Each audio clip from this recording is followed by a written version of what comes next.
Let's be honest. Most of us wake up in a state of emergency. The very first thing we do, sometimes before we've even fully opened our eyes, is surrender. We reach for that phone, we scroll, and in that moment, music we've already lost.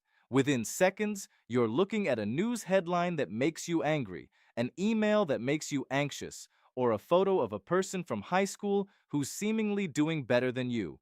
Before you've even had a glass of water, your brain is reacting. Music. You're not a person anymore.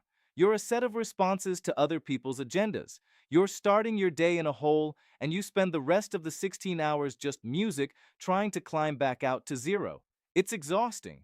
And the worst music part is we've done it so many times it feels normal. We think this is just what life is, but it's not.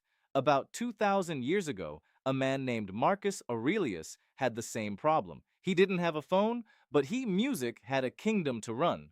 People who wanted to kill him, and a mind that was just as prone to worry as ours.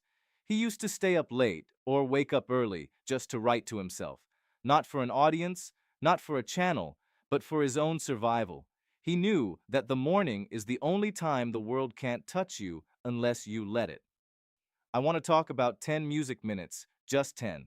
Not an hour of meditation, not a 5-mile run, not a cold plunge that makes you want to quit life before it starts. Just a 10-minute bridge between being asleep and being the person you actually want to be. If you give me the next few minutes, I'm going to walk you through how to reclaim those 10. Music. And I'm not going to give you a list. I'm going to give you a shift in how you see your own mind. Think about your attention as a bank account. Every time you check a notification, you're spending $1. Every time you read a comment section, you're spending 10. By the time most people get to their desk for work, they are already bankrupt. They have no focus currency left. Stoicism at its core is just a way of being incredibly stingy with your attention. Music. It's about realizing that your peace of mind is the only thing you actually own, and you're giving it away for free to people who don't even know you exist. Music. So, for the first 2 minutes of your morning, we're going to practice a complete lockdown. The phone stays in the other room or it stays off. This is the hardest part. Music. Your brain is going to scream at you. It's going to tell you that you're missing something important. Music. It's going to tell you that there's an emergency. That's not you talking, that's music, the addiction. Notice it. Look at that craving like it's a curious object. Music. Instead of feeding it, you're going to drink water, a lot of it, and you're going to breathe. Music. Not spiritual breathing, just deep biological breaths. You're telling your nervous system that you are safe. You are telling your body that there is no predator in the room. You are grounding yourself in the physical world because in a few minutes, the digital world is going to try to pull you into 1,000 different directions. This is where the Stoics excelled. Music. They called it prose. It's a state of watchfulness. It's like being a sentry at the gates of your own mind. You're just standing there watching the thoughts come in. I'm worried music about that meeting. Okay, I'm hungry. Okay, I'm annoyed music that I have to work today. Okay, you don't fight them. You just see them. Once you've done that for a couple of minutes, the fog starts to lift. Now, music. We move to the pen and paper. I know everyone tells you to journal. Music. It sounds like a chore, but look at it this way. Your brain is a computer that's been running too many tabs overnight.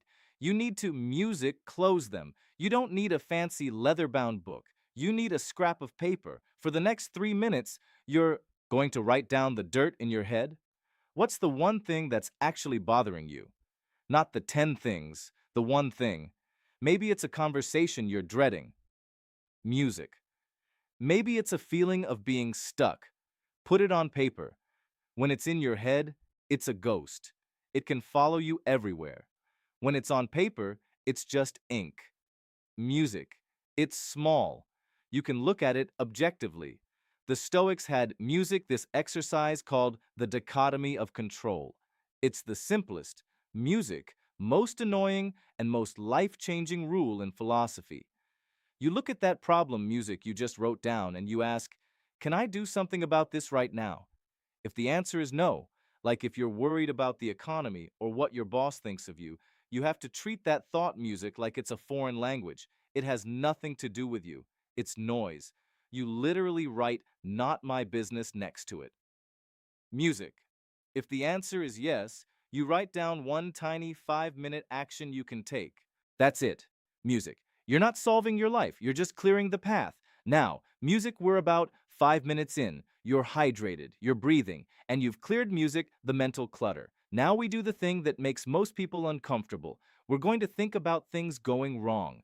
The modern world is obsessed with positive music vibes.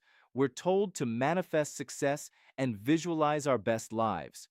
Music. The Stoics thought that was dangerous. Why? Because when life inevitably gets messy, the positive thinkers are the first ones to break. They're not music prepared. For the next 2 minutes, I want you to do what's called premeditatio, music miorum. You're going to imagine the day not going your way. Imagine you're late. Music. Imagine your coffee spills. Imagine that person who always pushes your buttons says something especially music cruel today. But here's the trick. As you imagine these things, you visualize yourself not caring. Music. You see yourself standing there in the middle of the chaos, and you realize that none of it can touch the citadel inside your head. You've already experienced the frustration in your mind, so when it happens in real life, the sting is gone. You've had a dress rehearsal for the struggle. People think this music is pessimistic. It's actually the opposite. It's the ultimate form of confidence. It's saying, I don't need the world to be perfect, music for me to be okay. That is a level of power that no amount of money or status can give you. When you've already accepted that the day might be difficult, you stop being a victim of the day. You become an observer of it. We're at the home stretch. Minute. Music 8 and 9. This is the transition. This is where you decide what kind of character you're going to play today. Music. Because we're all playing characters. Usually, we're playing the stressed music employee, or the overwhelmed parent, or the anxious student. In these 2 minutes, you choose a mantra, not a live, laugh, love mantra, something with teeth. Maybe it's Marcus Aurelius's favorite. The impediment to action advances action. What stands in the way becomes the way. Or maybe it's just music, be kind for everyone, is fighting a hard battle. Or even simpler, this too is part of the work. Say it to yourself. Say it while you're putting on your shoes. Say it while you're looking in the mirror. You're not trying to convince yourself of something fake. You're reminding yourself of a truth you already know, but keep forgetting. You're setting the governor on your engine. And then in the final minute, you just sit there.